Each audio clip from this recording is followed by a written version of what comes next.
Olá, boa noite. Agora aqui passam das 9 horas da noite. Então, boa noite para você. Não sei a hora que você vai ver esse vídeo, talvez seja bom dia ou boa tarde, enfim. Eu quero dar continuidade a esse tema intertextualidade entre o velho e o novo. Os nossos textos bases são Êxodo 29 e 1 Pedro, capítulo 2, até o versículo 9. Na verdade, essa passagem de 1 Pedro respalda o motivo pelo qual nós, enquanto povos de Deus, sacerdócio real, raça eleita, nação santa, povo adquirido por Deus, deve considerar melhor, muito mais, em todo o tempo todo, as Sagradas Escrituras, do início ao fim, especificamente o Velho Testamento, o Antigo Testamento. Lembrando que no vídeo anterior eu marquei muito essa fala de que o velho conversa com o novo explica o antigo, ou seja, está tudo ligado e nada deve ser desprezado. Então, seguindo com esse link, essa linha de raciocínio, eu quero me ater a alguns detalhes desse vídeo, eu quero me ater um pouco mais a algumas partes de Êxodo 29, tá? E nós paramos ali nas vestes, né? Na estola sacerdotal, né? Na veste sacerdotal. E eu quero seguir. Aqui no versículo 5 diz, versículo 5 de Êxodo 29.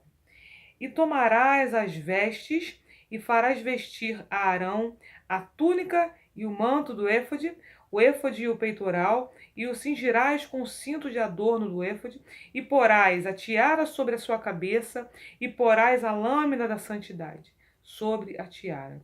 E tomarás azeite da unção, e o deitarás sobre a sua cabeça, e o ungirás. Esse pequeno texto, essa pequena parte desse capítulo também me chama a atenção. Eu gostaria de esmiuçar com vocês algumas coisas e espero que você consiga acompanhar a minha linha de raciocínio. Bem, quando está escrito que pegarás a tiara e colocarás a lâmina da santidade, porás a tiara sobre a sua cabeça e colocarás a tiara, a lâmina da santidade, melhor dizendo.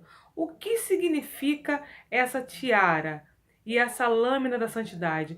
Se você pegar um pouco mais para trás, você pode atentar para o tecido e para a cor específica desse tecido usado para confeccionar essa tiara. O tecido é azul. E ela fica onde? Na cabeça, abaixo da lâmina da santidade, que é de ouro puro. Então, o que a gente pode começar a entender? Se atendo sempre a esse espírito das metáforas, esse espírito didático de Deus, que é a intenção em se fazer comunicável na sua vontade, para que o homem seja bem sucedido em tudo. A tiara azul remonta aqui na fronte do sacerdote, na testa do sacerdote, de onde vem a instrução. Estar na cabeça não é por um acaso, poderia estar no pulso, poderia estar no pescoço, mas por que está na cabeça? Porque a cabeça é que comanda todo o corpo. E a cabeça recebendo uma instrução altamente elevada, literalmente celestial, essa cabeça governa o corpo plenamente. Antes da tiara da santidade vem a sabedoria. Antes da santidade vem a sabedoria. E no primeiro livro de Provérbios diz que o temor do Senhor é o princípio da sabedoria. Ou seja, para começar a ser sábio tem que começar temendo a Deus. O princípio também a gente pode entender que é para começar. O começo de tudo é tema ao Senhor. E não há nada que marque mais o temor ao Senhor do que marcar, do que representar esse sentimento de respeito, de reverência, colocando toda a sua mentalidade à disposição das instruções celestiais. E essa tiara azul marca isso. Logo em seguida, coloca-se a lâmina da santidade, ouro puro. Agora você imagina o efeito que aquela lâmina de ouro puro durante o dia deveria causar. Batendo a luz, era ofuscante, com certeza. Com certeza. E esse é o efeito que a sabedoria ligada à santidade causa naquele que é sacerdote. Causa em Arão. Ele chamaria a atenção. Os olhos estariam voltados para Arão, independente da luz do dia. Porque qualquer luminosidade, em se tratando do altar, em se tratando daquele local onde fogo estava sendo consumido, onde alimentos seriam consumidos pelo fogo, e fogo também a luz, iluminaria, refletiria naquela lâmina, ou seja, independente do horário, independente do local, Arão estaria sendo refletido, Arão estaria reluzindo o brilho da sabedoria e da santidade. E como nós estamos usando o livro de 1 Pedro, capítulo 2, para respaldar que somos sacerdotes e o sacerdote deve se adequar às leis celestiais, lembrando que o que foi dito pela boca do próprio Deus, por intermédio de Moisés, Arão e a seus filhos. Da mesma forma, entendendo que a lei é espiritual, nós precisamos nos ater àquilo que saiu da boca do próprio Deus, a saber, a sua palavra, que é espiritual, mas precisa ser manifesta no nosso plano físico. E é por isso que, assim como Arão precisou, para servir como sacerdote, usar a tiara azul, que já foi dito o que simboliza, e a lâmina da santidade, assim também somos nós. Que a nossa mentalidade esteja conectada, quer seja de manhã, de tarde, de noite, com as instruções que vêm do alto. E a consequência dessa atitude, lembra da causa e do efeito? A consequência dessa atitude é receber a luz da sabedoria, a luz da santidade.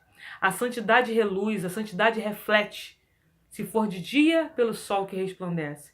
Se for à noite, pelo fogo que consome o sacrifício. E nós falaremos disso um pouco mais à frente. Seguindo, algo também que me chamou muito a atenção, depois de "E tomará Arão e seus filhos, e lhe atarás as mitras, e será para eles o sacerdócio", essa parte aqui, "e será para eles o sacerdócio como estatuto perpétuo", ou seja, para todo sempre, enquanto existir. Isso é muito simples, isso é muito básico, isso é muito primário.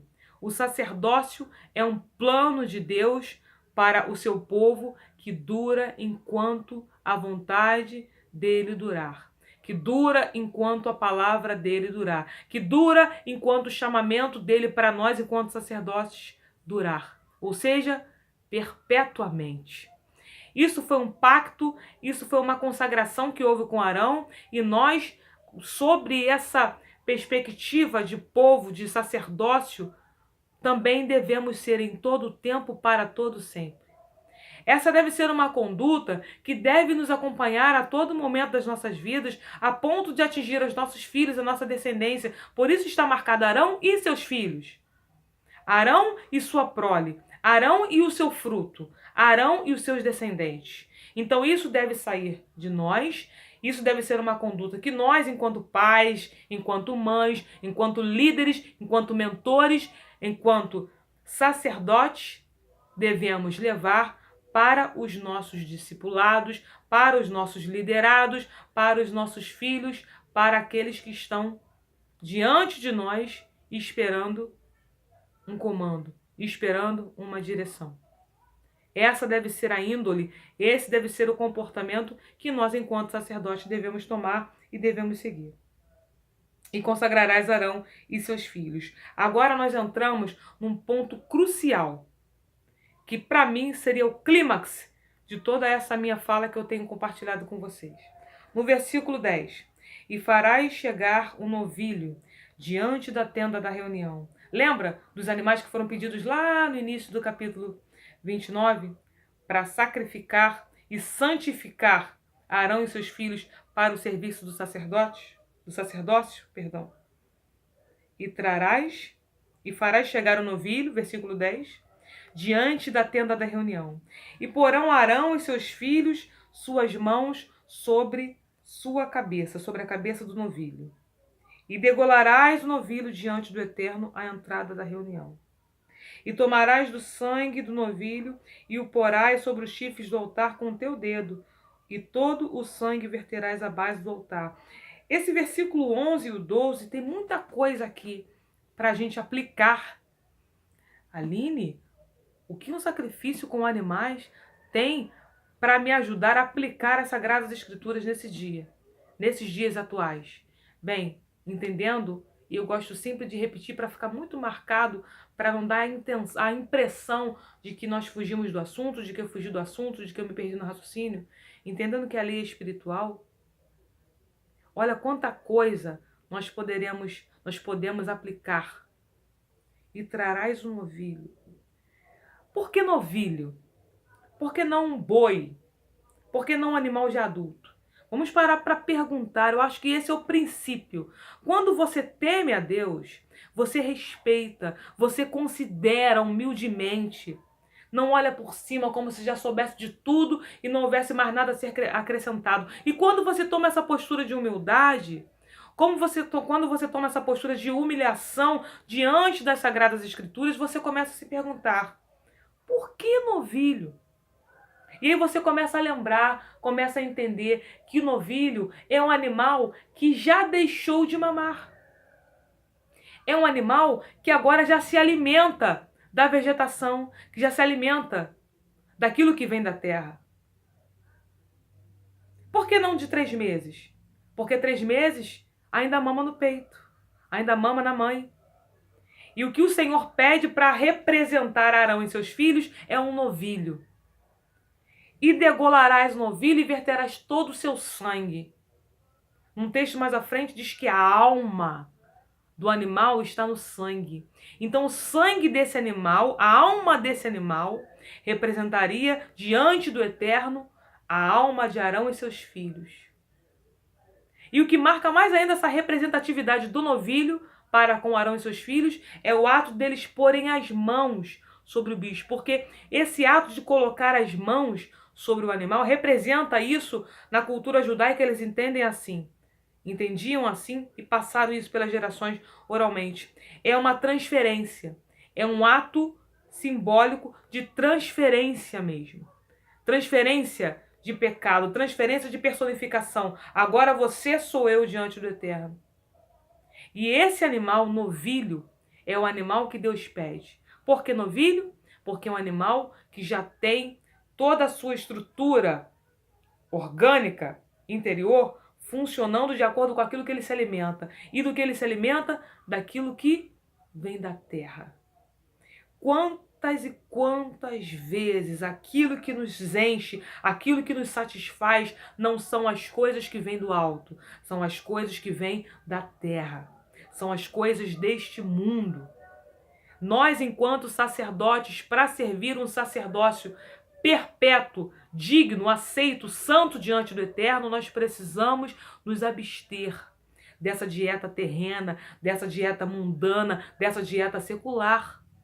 É claro que não é possível plenamente, porque a santificação é um processo. Contudo, é necessário que haja esse sacrifício dioturnamente.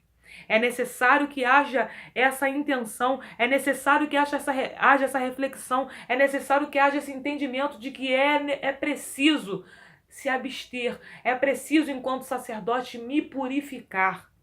Então agora eu apresento a Deus essa minha dieta, que ele rechaça.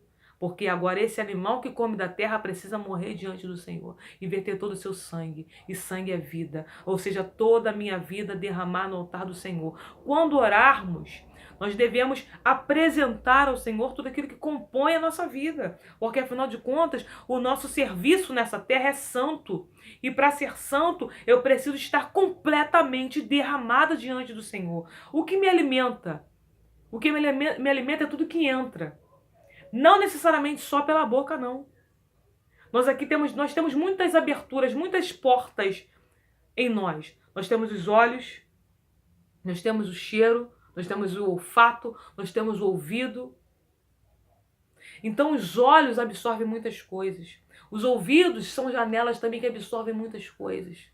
o que nós temos visto, o que nós temos ouvido, o que nós temos nos deixado levar.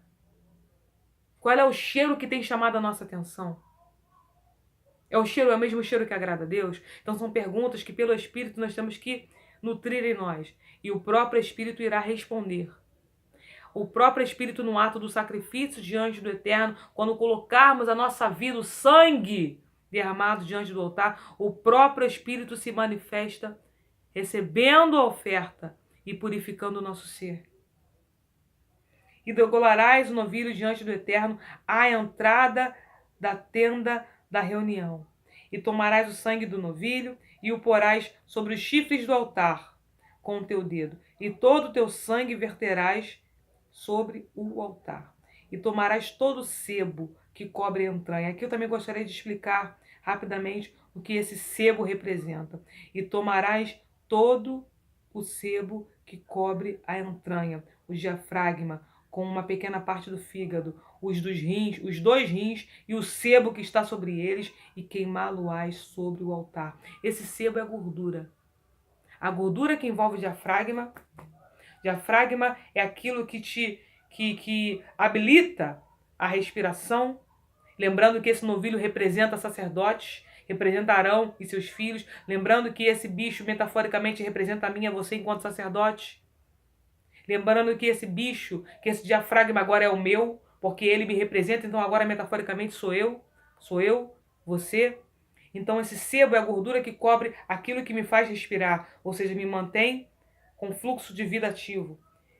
Esse sebo também envolve os rins, aquilo que faz todo o meu funcionamento permanecer ativo. Ou seja, o que é sebo? Gordura. O que é gordura? É energia. Então, o que esse sebo do bicho, o que esse sebo do organismo do bicho representa espiritualmente, metaforicamente?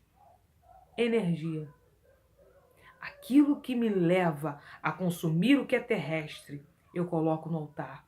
Deus pede o sebo, Deus pede a gordura, Deus pede o combustível, aquilo que financia a fome, aquilo que financia o meu organismo a funcionar, se alimentando e digerindo aquilo que não vem do alto, mas que está vindo diretamente de dentro do centro da terra. Vem direto da terra, está ligado às coisas baixas. Esse sacrifício aqui do novilho é o sacrifício de pecado. O que é pecado é aquilo que, basicamente, nós aprendemos, nos afasta de Deus. Então, tudo aquilo que me leva a consumir o que é terreno, tudo aquilo que me leva a consumir o que é baixo, comparado ao plano elevado que Deus tem para mim e para você enquanto sacerdote, deve ser consumido pelo fogo do altar. Deve ser apresentado. Deus pede o combustível que faz toda a parafernália do teu corpo, da tua alma e do teu espírito funcionar para pecar contra Deus. E o que é que te leva a pecar? Existe um texto no Novo Testamento que diz que se tua mão te faz pecar, arranca e joga fora, porque é melhor entrar no reino dos céus sem uma das mãos do que ir com o corpo completo, inteiro, pleno para o inferno. O espírito é esse, o espírito do texto é esse. E é exatamente isso. Deus pede para consumir no altar aquilo que nos leva a pecar contra Ele, aquilo que nos separa dele, até porque, enquanto sacerdotes, nós precisamos estar conectados plenamente com o Senhor. Não pode haver nada que nos separe da presença do Senhor. Não pode haver nada que nos torne distante do Senhor, porque Ele é santo e Ele nos convida a ser santo como Ele é. Sede santos, porque eu, o Senhor, vosso Deus, sou santo. A única forma de estarmos próximos, de estarmos plenos, de estarmos envolvidos e conectados com o Senhor é pela santidade. E é por isso que aquela tiara na fronte de Arão e de seus filhos deveria estar aqui. E após isso, o sacrifício de pecado deveria ser apresentado, porque tudo aquilo que o levou a pecar antes de chegar nesse momento seria agora representado pelo novilho. Eu vou ficando por aqui. Esse assunto continua, porque ainda tem muita coisa que eu gostaria de compartilhar com vocês, como, por exemplo, como metaforicamente esse sacrifício de queimar o animal no altar funciona, tem aplicabilidade para a minha vida. O que seria o altar hoje? O que seria o fogo hoje? O que seria a fumaça hoje? Todas essas coisas eu vou tentar falar mais à frente no próximo vídeo. Espero que até aqui você tenha conseguido tirar bom proveito para a tua elevação espiritual. Que a palavra compartilhada aqui sirva para alimentar você e te levar a um plano de aproximação com aquilo que Deus espera de nós enquanto sacerdócio real. Que Deus te abençoe. Até o próximo vídeo.